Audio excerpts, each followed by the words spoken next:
Do you think dancehall music objectify women, or is it just entertainment? Can a woman be both sexually expressive and be respectful in dancehall?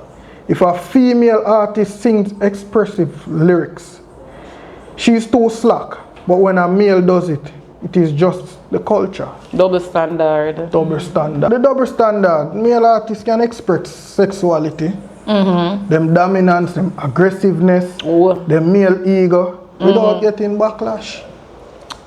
Well, but when the woman do it, I must say, yo, we're tired of the whole heap of skin out this and that when the woman them sing about it.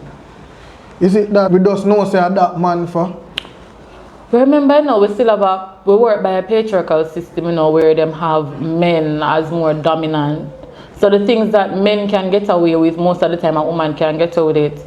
And this is what we are talking about with the whole situation where man can say, oh, me can have a bag of woman and complain about body count and all of that. But who sleep with them bag of woman here when you find one woman will have 50 bodies?